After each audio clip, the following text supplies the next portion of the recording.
السلام علیکم دوستو، تو کل ہوئی ہے ہماری واپسی۔ سوشل میڈیا پہ تو بہت ہی سنا تھا کہ راستے بند ہیں، لیکن خیر جب ہم نکلے ہیں تو کوئی بھی راستہ بند نہیں تھا، ٹریفک اسی طرح سے تھی۔ تو اس لیے میں کہتی ہوں کہ سوشل میڈیا پہ یقین نہیں رکھنا چاہیے جب تک کوئی بھی چیز کا آپ خود ایکسپیرینس نہ کریں۔ کافی اچھا سفر رہا، بیچ میں بچے سو بھی گئے، کچھ جگہوں پہ تنگ بھی کیا، لیکن اوورآل ہمارا سفر بہت ہی اچھا رہا۔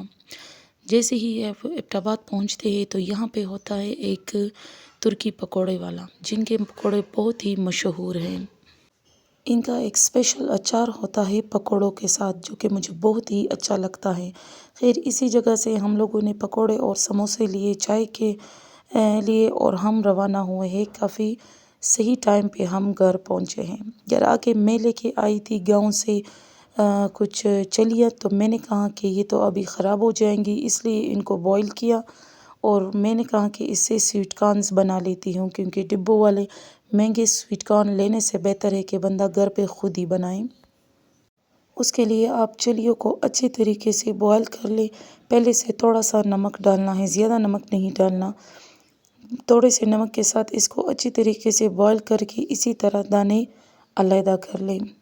اب اس کو پانی کے اندر ڈپ کر کے اسٹور کرنا ہے، اور ڈفرینٹ چیزوں میں آپ اس کو اب استعمال کر سکتے ہیں۔ سب سے پہلے تو اس کو سوپ میں استعمال کر سکتے ہیں، اس کے بعد میکرونی میں، چائنیز میں، اور سب سے زیادہ میرے بچوں کو جو اچھا لگتا ہے، میں اس کو ہلکے سے بٹر میں جو ہے بھون لیتی ہوں، اوپر سے چاٹ مسالہ اور کالا نمک ڈال کے، یہ والا ان کو بہت ہی اچھا لگتا ہے۔